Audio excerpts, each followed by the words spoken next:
Hey y'all, today I want to show you my updated stand mixer collection. We currently have 4, though the third one is not in the house right now. So yeah, so we have the first one, the second one, and the fourth one with us. So let's check out the first one. Hopefully y'all remember this gem. This here is the original, our original KitchenAid basically. This is our first KitchenAid that we got. Before this, my mom had a Sunbeam mixer, so eventually she replaced it with this because my aunt bought her one and herself one. So yeah, this is the one that was given to my mom.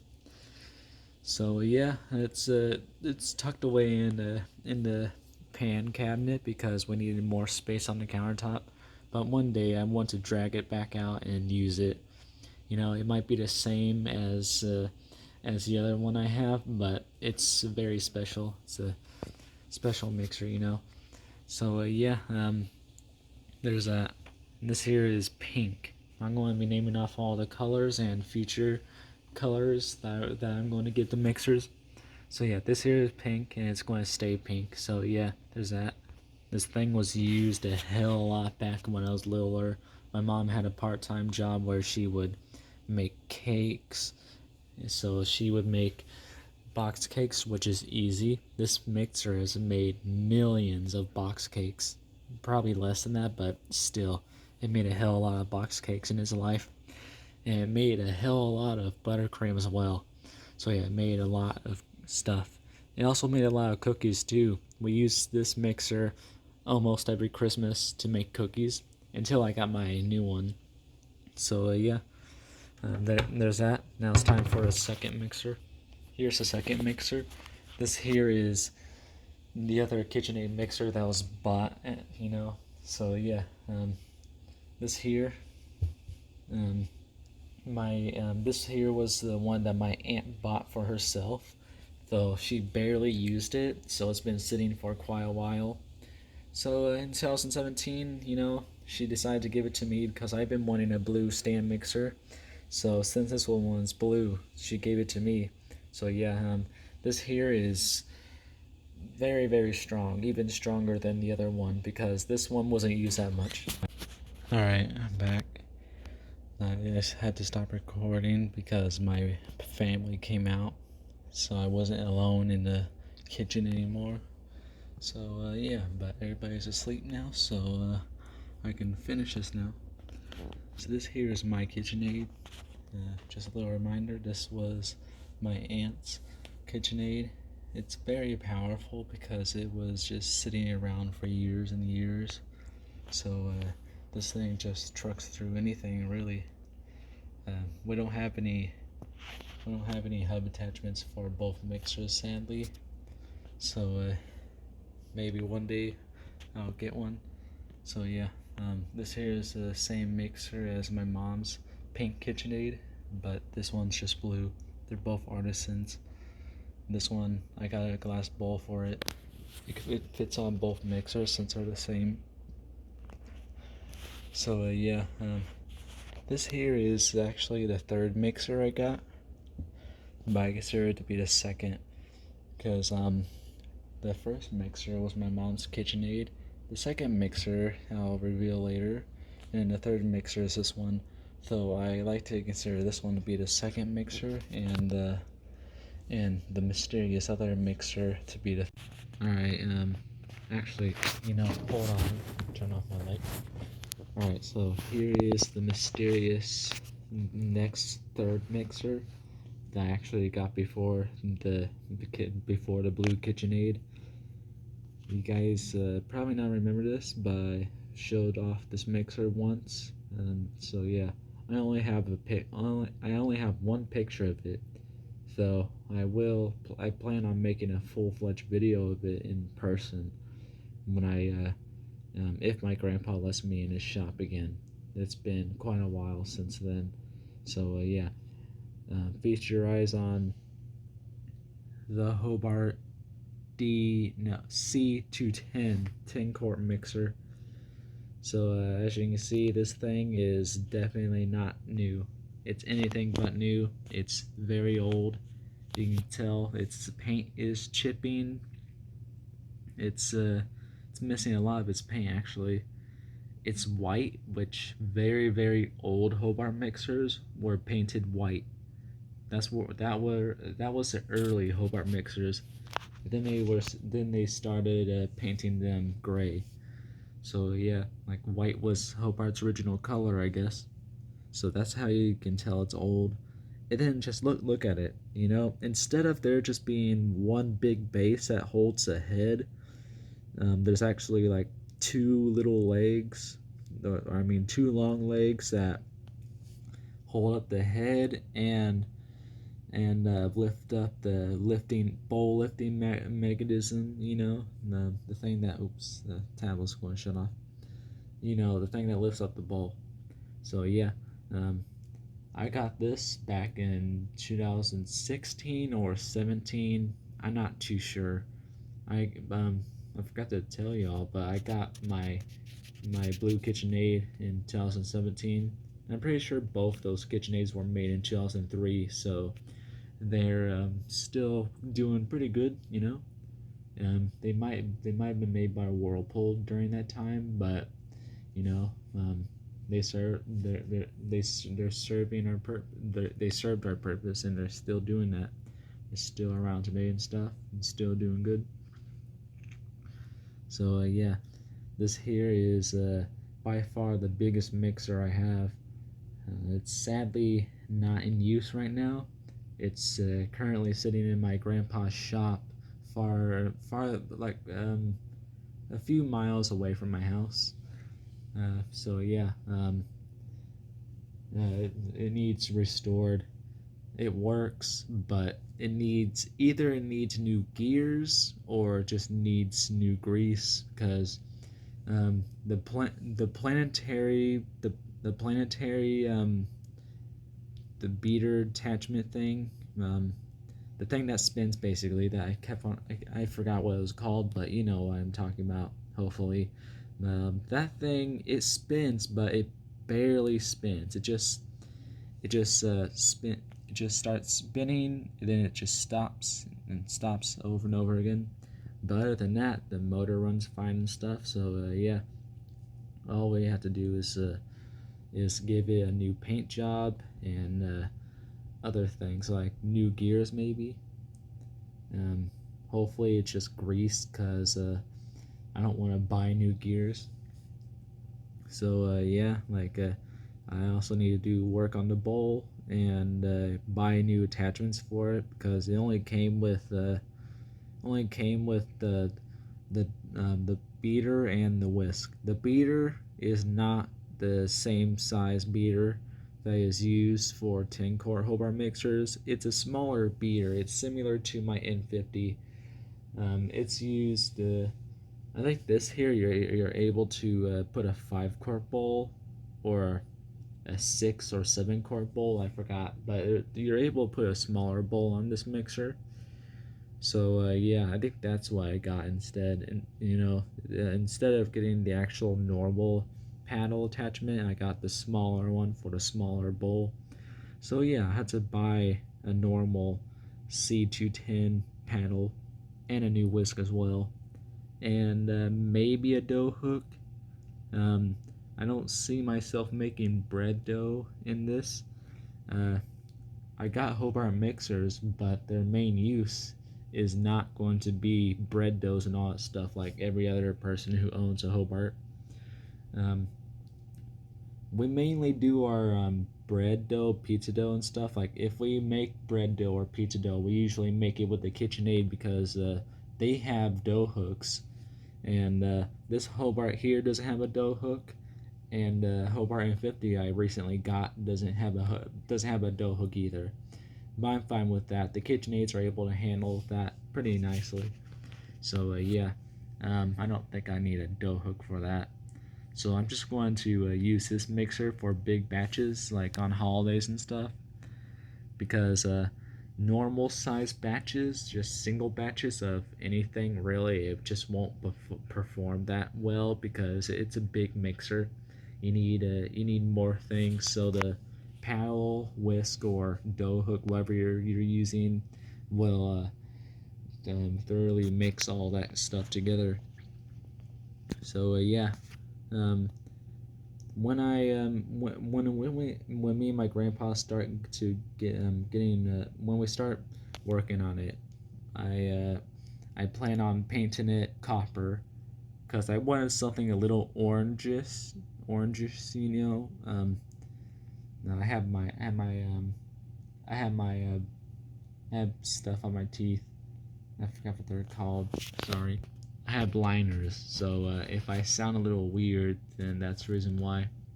So I have to wear these every night. It kind of sucks, but it's whatever. So yeah, I'm going to paint it copper if I can. If not, then I want to paint it another orangish color, you know. But I also want it to be shiny as well, have that glittery look. So yeah, I think this mixer being copper colored is a good choice because I think my mom's favorite color is orange, and copper is a little orangish, you know. So yeah, um, soon we'll get this running and stuff. Maybe I'll have to just pick it up from my grandparents' house and take it to some refurbished shop and just do that and stuff. So yeah, like there's that this here is my second mixer, though it's my third mixer. It's both really. Like I consider this to be the third mixer out of all 4 stand mixers I have, even though this one came before the second KitchenAid. So this is the second mixer. So yeah, but you know, it's just whatever. Alright, y'all, I'm out here in the cold. This here is my Hobart C210. You know, there it is. I finally got it back. Originally I was supposed to just post the other clip from my you know, I was supposed to, you know, the picture on my tablet. That's what I was supposed to show, but I made that clip a while ago. It was before I even got this. Well, before I even got it back home, at least. So yeah, now that I have access to it, I can film it anytime I want. But when it's in the garage and the garage is shut, it'll be a little harder. It's more of a challenge. You have to climb in the back of the car and film it since you can't open up this the door. So yeah, this here is a 10-quart Hobart C210. The attachments I have are not really that good. Like, it didn't come with a dough hook, obviously, and the panel is wrong. Like, these mixers come with I mean, you're able to buy like a 5-quart or just a smaller bowl, like smaller than its normal 10-quart bowl. So you know, there's that. I think I got the paddle for that because the last time I seen it, it did look pretty small. So yeah, like there's that. And the whisk only has like 2 or 4 wires, so yeah, I need new attachments. Hopefully it's not going to be too expensive. I do have to save up more money to get this thing restored eventually. I do plan on painting it copper, shiny copper, like, you know, sparkly copper. I think that's my plan, at least. There's a motor. The logo, I think the logo's peeled off, but if the logo's on there, then it's pretty old. Like, it's the old Hobart logo. I'm going to keep that original. Like, I'm going to ask the person who's going to restore this to keep the old logo, or at least find a sticker of the old logo and put it on the mixer after the paint job. So yeah, there's that. There's the mixer, Hobart C210 10-quart mixer. So yeah, all right, I'm back. I'm going back inside now. Bye. And now we move the mop out of the way. Whatever it is, it's not actually a mop. This here is the newest addition to my collection, and it's one of my most prized possessions. It is a Hobart N50 5-quart bowl lift mixer. So yeah, I've been wanting one of these since like 2016, I'm pretty sure. So yeah, I've been looking for one and stuff on eBay and antique malls. Every antique mall we would go to, I would just search around the entire place looking for one of these. That there was one that had one of these that had an N50, but it was sold. That was like a few months ago after. Well, that was a few months before we visited that antique shop and stuff. So yeah, that was a failure. And I didn't even find any other Hobart mixer there. I was not very happy that day. I had hope. I did. So yeah, I've been looking for one of these and stuff. And eventually, I found a Hobart mixer, but it wasn't one of these. It was a C210. But no, but um, I was just like, holy crap! I need this. If it might not be the one I want, but I still need this. It's a Hobart mixer. I need a Hobart mixer. That's an achievement for a mixer enthusiast or a mixer and collector. So I've been using this quite a lot. Like made like 5, 6 things with it already. So yeah, it's a pretty special mixer. It's very strong. Like I think it's just funny to me how this mixer is very overpowered, and I'm literally just using it for easy things like cookies and box cake. This thing is a monster, and I literally used it to make box cake cupcakes today, literally. Remember that? I added the sprinkles too. So yeah, like usually people would buy these solely to make bread doughs and stuff, but not me. This doesn't even have a dough hook. It didn't come with one, when we found it. Um, but I'm fine with it. I think it would be nice because I would rather use this to make bread dough than the KitchenAid because the helper is so much stronger. You just can't beat your father. Like KitchenAid might be fancy and stuff, but you can't beat your creator in strength. You know, even their even their commercial 8-quart mixers are not. I don't think they're as strong as this N50 or N50s in general. So yeah, like for some reason the bowl looks smaller than the KitchenAid 5-quart bowls, even though they're both 5-quart. So yeah, like it's pretty nice. So yeah, this here is the fourth mixer. This here it might have not been the first Hobart mixer I bought, but it was the very first Hobart mixer I ever used in my life. Because before that, I never used a Hobart mixer before. I watched other people use Hobart mixers, mainly at my school. Like I seen my elementary school Hobart mixer. They had an A200. I got a quick glance at that when I was little. Like somebody carried me into the kitchen. And in middle school, they had an H600. And I got to watch that make mashed potatoes. And then this really doesn't count because this is not a Hobart mixer. But in my junior high, I got to see a Globe mixer, which was like 30 or 40-quart mixer. So yeah. And then today, this doesn't really count either. But I got to see both the Hobart mixers at my high school. I didn't know they had two. I thought they only had one, but they have a hidden a D300 that's just hidden in sight, just hidden in plain sight. So yeah, we plan on getting a meat grinder for this one day because my dad's interested in making steak burgers. So we're going to grind up that steak with the Hobart N50. So yeah, hopefully we get one for this mixer because I think it'll be cool to use this for more than one purpose. Like just use it for our main meat grinder because we don't have a meat grinder currently. So this here can be our first meat grinder, even though it's a mixer. So yeah, there's that. That's all for my stand mixers. See you all later.